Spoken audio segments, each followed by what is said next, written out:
신약성경 로마서 5장 6절로 8절 말씀 제가 읽겠습니다. 우리가 아직 연약할 때에 기약대로 그리스도께서 경건하지 않은 자를 위하여 죽으셨도다. 의인을 위하여 죽는 자가 쉽지 않고 선인을 위하여 용감히 죽는 자가 혹 있거니와 우리가 아직 죄인 되었을 때에 그리스도께서 우리를 위하여 죽으심으로 하나님께서 우리에 대한 자기의 사랑을 확증하셨느니라. 아멘. 여러분, 다시 한번 교회 오신 것을 환영합니다. 이 시간 말씀 통해서 은혜 받고 저희가 참 성탄절을 기념하며 준비하는 저희들 되시길 바랍니다. 우리는 지금 성탄절이 필요한 이유라는 설교 시리즈를 하고 있습니다. 이번 시리즈를 통해 하나님께서 우리들에게 성탄절을 주신 이유가 무엇인가 생각해 보고 있습니다. 어떤 사람들은 성탄절을 믿지 않습니다. 그 이유 중에 하나는 성탄절은 믿기 어려울 정도로 놀라운 사건이기 때문입니다. 하지만 성탄절은 요셉과 마리아가 아기를 낳을 장소를 찾는 것으로 시작되지 않았습니다. 성탄절은 이미 하나님께서 아담과 하와에게 여자의 후손이 태어날 것을 말씀해 주심으로 시작되었습니다. 그리고 이 약속은 예수님께서 태어나시기 2000년 전에 늙도록 아기를 갖지 못했던 아브라함과 사라에게 다시 확인되었습니다. 하나님께서는 아브라함의 자손을 통해 온 민족이 축복을 받을 것을 약속해 주셨습니다. 그 이유는 이 세상에 성탄절이 필요했기 때문입니다. 그러나 성탄절을 필요로 한 것은 이 세상만이 아니었습니다. 하나님에게도 성탄절이 필요했습니다. 하나님에게 성탄절이 필요했다, 이 말은 조금 이상하게 들릴 수도 있습니다. 그러므로 우리는 오늘 이 말의 의미가 무엇인가 생각해 보겠습니다. 부모님들은 자녀들이 부모님의 사랑을 이해해 주길 원합니다. 모든 부모님들에게는 이런 바람이 있습니다. 그리고 우리의 하나님 아버지께서도 똑같은 바람을 가지고 계십니다. 하나님께서는 우리가 하나님의 사랑을 이해하기 원하십니다. 그런데 생각해 보시기 바랍니다. 우리가 자녀들에게 사랑을 전하는 것이 쉽지만은 않습니다. 그런데 하나님께서 우리들에게 그의 사랑을 전하시는 것은 더욱더 어려운 것입니다. 그래서 하나님께서는 그의 사랑을 우리들에게 보여주시기 위해 성탄절이 필요했던 것입니다. 하나님께서는 그의 독생자 예수 그리스도를 이 세상에 보내심으로 우리들을 향한 그의 사랑을 보여주셨습니다. 이것이 바로 로마서 5장 6절에서 8절에 사도 바울이 말해주고자 한 내용입니다. 하나님께서는 우리를 향한 그의 사랑을 보여주시기 위해 그의 독생자 예수 그리스도를 이 땅에 보내주셨습니다. 그리고 우리가 이 사실을 깨닫기 위해 우리는 다음에 세 가지 진리를 이해해야 합니다. 첫째로 저희가 읽을 말씀 가운데 6절 상반절 말씀을 보면 우리는 하나님의 때의 중요성을 깨달아야 합니다. 우리는 하나님의 때의 중요성을 이해해야 합니다. 바울은 기독교인들을 핍박하던 사람이었습니다. 그는 기독교인들을 잡아 감옥에 가두고 죽인 그런 사람이었습니다. 하지만 그는 부활하신 예수 그리스도를 직접 만나 뵈었습니다. 그리고 예수님의 제자가 되었습니다. 그래서 하나님께서는 그를 통해 신약의 여러 권의 책들을 기록하게 하셨습니다. 그리고 그가 로마에 살던 그 당시 로마에 살던 기독교인들을 위해 편지를 썼는데 그것이 바로 로마서입니다. 그리고 6절 상반절은 다음과 같이 기록했습니다. 우리가 아직 연약할 때,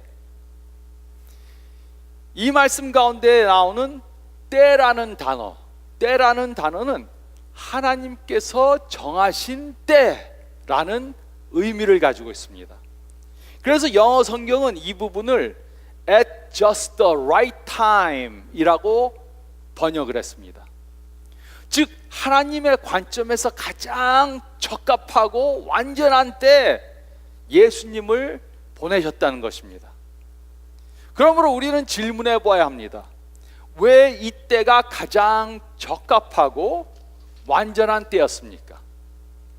4,000년 전에 하나님께서는 아브라함을 통해 모든 민족을 축복해 주시겠다고 약속해 주셨습니다.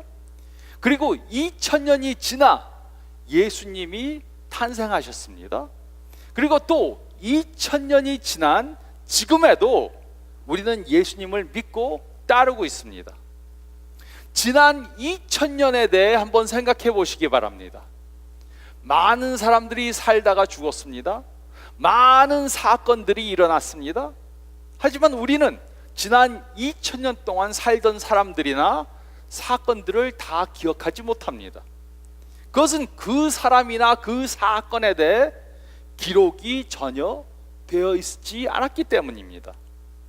아니면 전쟁으로 인해서 기록된 것들이 다 없어졌기 때문입니다. 하지만 예수님의 이야기는 기록이 되어졌고 또 없어지지도 않았습니다. 그 이유는 가장 완전한 때 하나님께서는 예수님을 이 땅에 보내주셨기 때문입니다.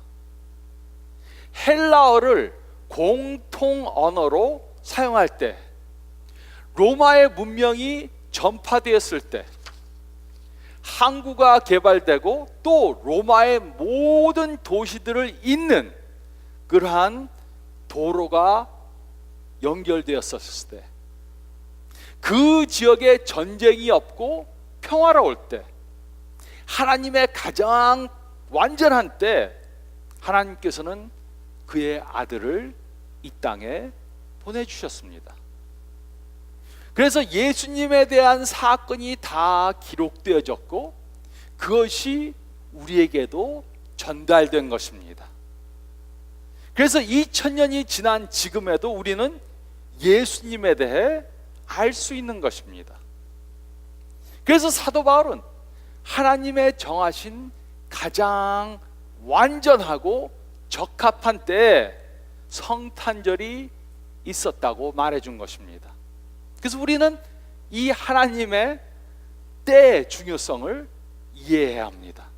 우리는 하나님의 때의 중요성을 이해해야 합니다. 또 둘째로 저희가 읽은 말씀 가운데 6절 상반절 말씀 보면 우리는 우리의 죄의 심각성을 이해해야 합니다. 우리는 우리의 죄의 심각성을 이해해야 합니다. 6절 상반절은 다음과 같이 기록했습니다. 우리가 아직 연약할 때, 하나님께서는 우리가 아직 연약할 때 예수님을 이 땅에 보내주셨습니다. 이곳에 연약한 때란 하나님께 순종하는 삶을 살기에 연약한 때라는 뜻입니다. 또 이곳에 연약한 때란 죄를 범하는 것을 멈추기에, 죄를 범하지 않기에 연약한 때라는 뜻입니다. 그러므로 우리는 왜 죄 앞에서 연약한지 생각해 봐야 합니다. 우리가 왜 죄 앞에서 연약한가? 물론 어떤 사람들은 다른 사람들보다 죄를 좀 덜 지을 수는 있습니다. 하지만 우리는 모두가 죄를 범한 사람들입니다. 죄를 한 번도 태어나서 범하지 않은 사람들은 단 한 명도 없습니다. 그렇다면 우리가 왜 모두 죄를 범할 수밖에 없습니까? 우리는 왜 죄 앞에서 연약합니까? 어떤 사람들은 우리는 죄를 범했기 때문에 죄인들이다 이렇게 말합니다. 죄를 범해서 우리는 죄인이다. 물론 이것은 사실입니다. 우리가 죄를 범했기 때문에 우리는 죄인들입니다. 하지만 이보다 더 중요한 사실이 있습니다. 그것은 바로 우리는 죄인들이기 때문에 죄를 범할 수밖에 없다는 것입니다. 죄를 범해서 죄인이기도 하지만 우리는 죄인이기 때문에 죄를 범한다는 것입니다. 아담이 죄를 범한 후에 그의 죄는 온 인류에게 영향을 끼쳤습니다. 그래서 모든 사람들이 전부 다 죄성을 가지고 태어납니다. 그래서 우리는 죄를 범하지 않으려고 해도 죄를 범하게 되는 것입니다. 그래서 우리는 죄인이기 때문에, 죄성을 가지고 있기 때문에 연약한 것입니다. 죄를 지을 수밖에 없는 것입니다.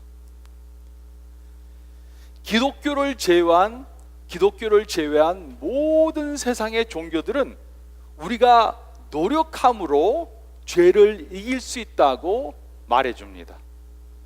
더 수양하고 더 노력하고 더 절제함으로 죄를 이길 수 있다 이렇게 말합니다.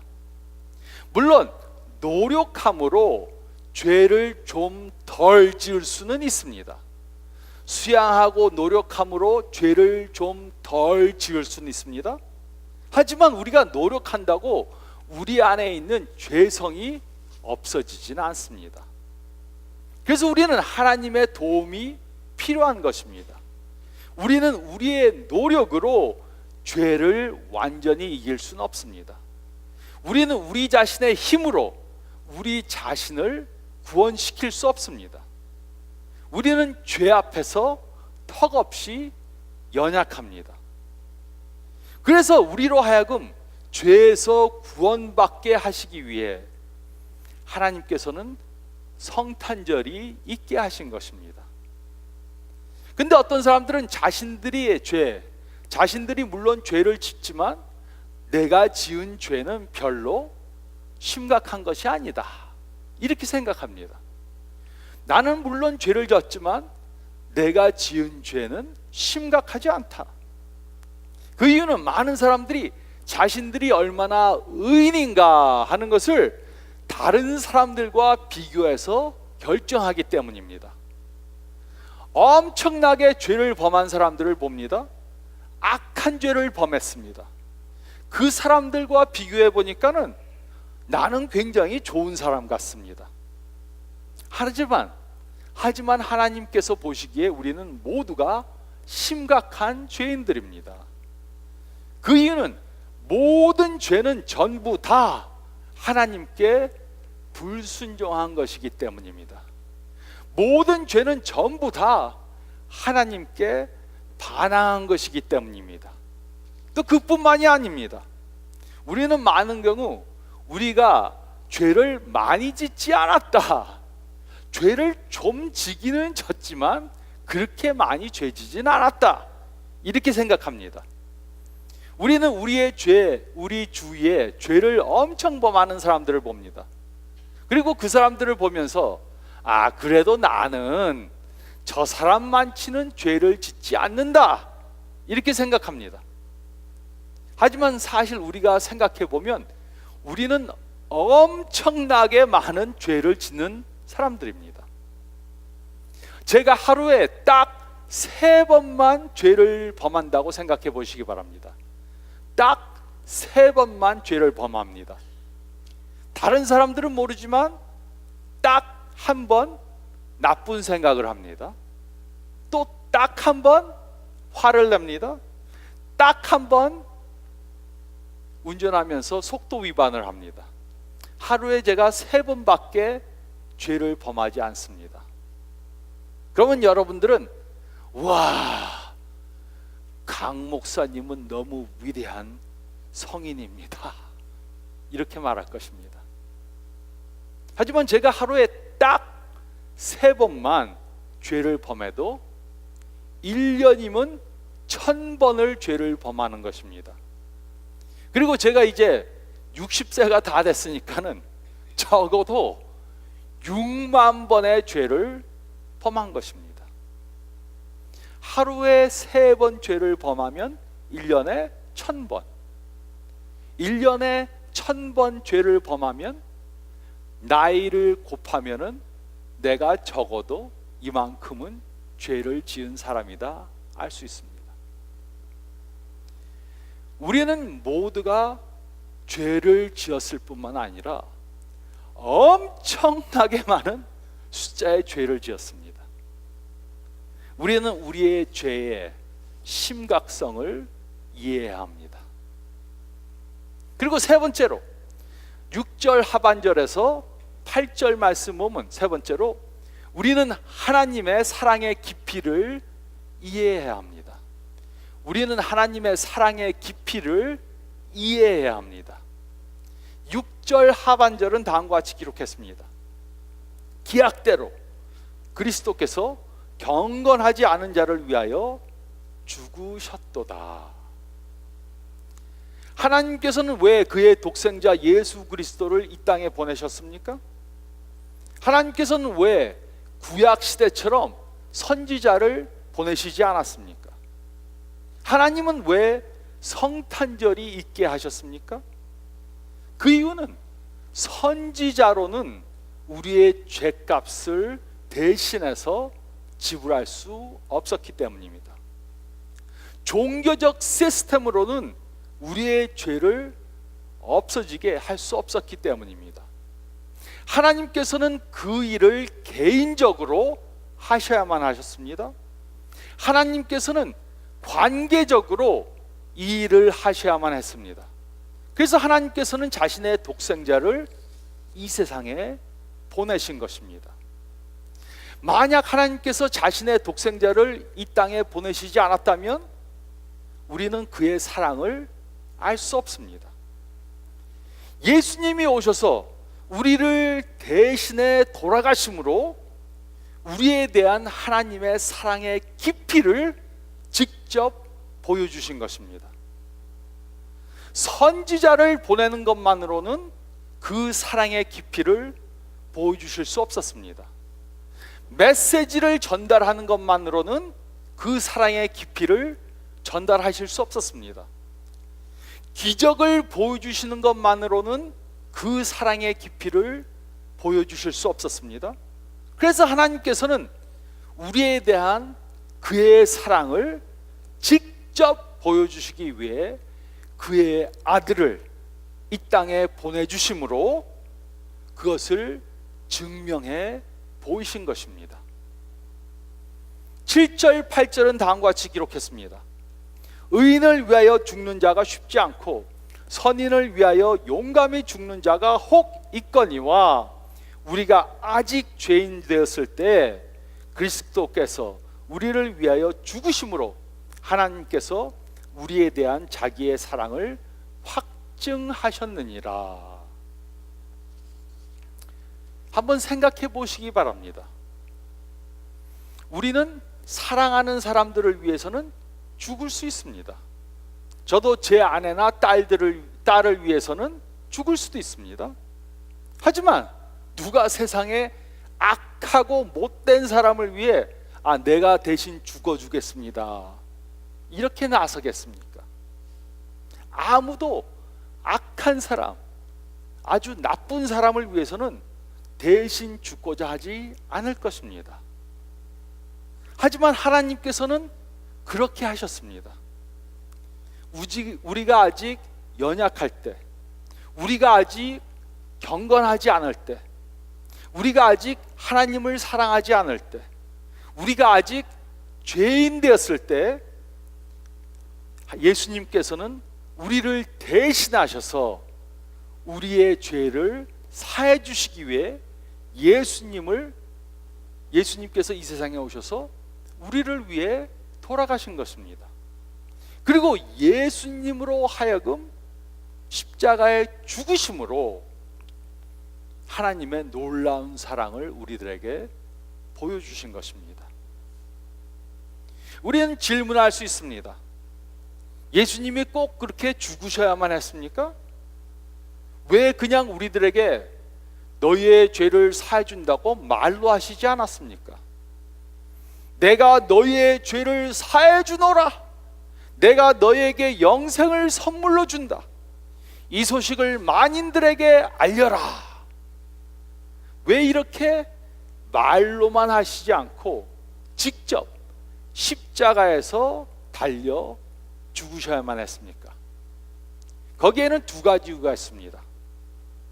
첫째는 말만으로는 아무도 믿지 않을 것이기 때문이었습니다. 마태복음 9장을 보면 예수님께서는 중풍병자를 고치시는 기적을 행했습니다. 그때 예수님께서는 내 죄 사함을 받았느니라 이렇게 말씀하셨습니다. 그러자 서기관들, 종교 지도자들이 예수님께서 신성을 모독했다고 예수님을 정죄했습니다. 하나님만 죄를 사할 수 있는데 당신이 뭔데 죄를 사했다고 그렇게 말합니까? 이들은 예수님의 말씀을 믿지 않았습니다. 그러므로 예수님께서는 그냥 말로만 너희들의 죄를 사했다 말했다면 우리가 그것을 믿지 않았을 것입니다. 그래서 예수님께서는 실제로 행동으로 보여주셔야만 했습니다. 둘째로 더 중요한 이유는 바로 이것입니다. 성경은 죄의 대가는 사망이라고 말씀해 주고 있습니다. 그래서 우리는 모두가 죄를 범했기 때문에 모두가 영원히 죽어야만 했습니다. 이것이 바로 하나님의 공의입니다. 하지만 하나님께서는 사랑이심으로 우리가 영원히 죽는 것을 원하시지 않으셨습니다. 그래서 예수님을 이 세상에 보내셔서 우리를 대신해서 십자가에 달려 돌아가신 것입니다. 우리가 죽어야 하는데 예수님께서 대신 죽어주신 것입니다. 성탄절에 그의 독생자 예수 그리스도를 이 세상에 보내주시고 우리의 죄를 대신해서 십자가에 달려 돌아가시게 했습니다. 하나님께서는 우리들을 향한 그의 사랑을 말로만으로는 표현하실 수 없었습니다. 그의 사랑은 실제로 보여져야만 했습니다. 그래서 하나님께서는 성탄절과 십자가를 통해 그의 깊은 사랑을 보여주신 것입니다. 이것이 하나님께 성탄절이 필요했던 이유입니다. 성탄절이 없었다면 우리는 하나님의 깊은 사랑을 이해할 수 없었을 것입니다. 우리는 성탄절을 통해 하나님의 사랑의 깊이를 이해해야 합니다. 하나님의 정하신 때가 왔을 때, 로마의 복음이 전파될 준비가 다 되었을 때, 또 모두가 구원의 소망을 잃었을 때 천사가 요셉에게 와서 말해 주었습니다.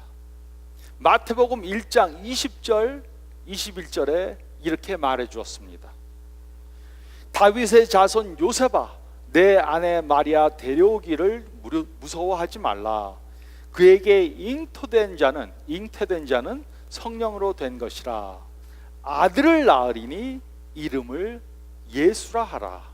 이는 그가 자기 백성을 그들의 죄에서 구원할 자임이라 하니라. 멀리 계셨던 하나님은 성탄절을 통해 육신을 입고 우리가 살고 있는 이 세상에 오신 것입니다. 하나님께서는 우리가 눈으로 직접 봐야 그의 사랑을 믿을 것을 아셨습니다. 그래서 하나님께서는 가장 적합한 때, 완전한 때 우리의 죄를 사해 주시기 위해 예수님을 성탄절에 이 땅에 보내주신 것입니다. 이 하나님의 사랑을 깨닫고 믿고 전하며 성탄절을 맞는 저와 여러분들이 되시기를 성탄절에 오신 예수 그리스도의 이름으로 축원드립니다.